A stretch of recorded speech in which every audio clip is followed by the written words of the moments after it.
Next we're going to look at that function known as request codes. So this is a way of getting information about the outdoor unit and the indoor unit from the remote controller.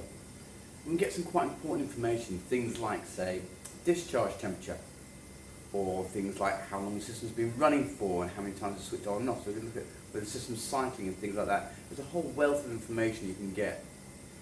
Those request codes are available via the service handbook. So next I'm going to take you through what's going on with the actual controller.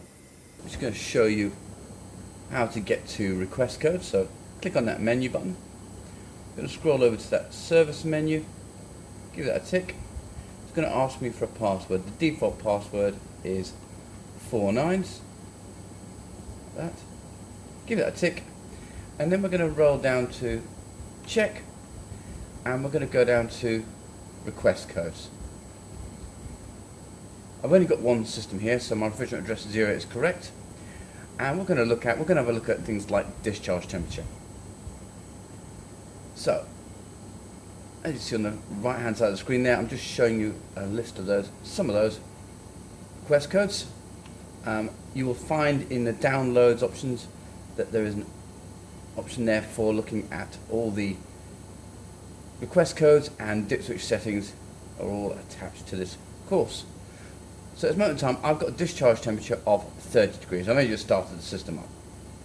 What to be aware of is that won't change, okay? That's a snapshot in time. So if I want to get that updated, I have to press the tick button again, send the question off, it goes off to the indoor unit, from the indoor unit off to the outdoor unit, pulls the data off the outdoor unit, back to the indoor unit, back onto the controller, and then we see that come through.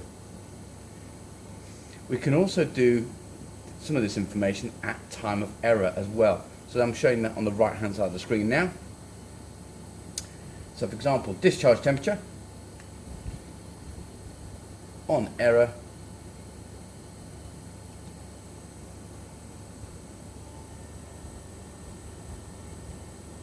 So what it's doing here is, when the last time I had a fault, it actually took a snapshot of what the entire system was doing at the time it all went wrong. So there we go, we've got a discharge temperature of 43 degrees when the system last went wrong. The system went wrong last time because I pulled a thermistor off the actual board just to create that fault, just to give you an idea. But I say just to give you a little insight into how you can get your hands on information. You can see there's a lot of information we had. I say grab a hold of those downloads, it's been very helpful for you.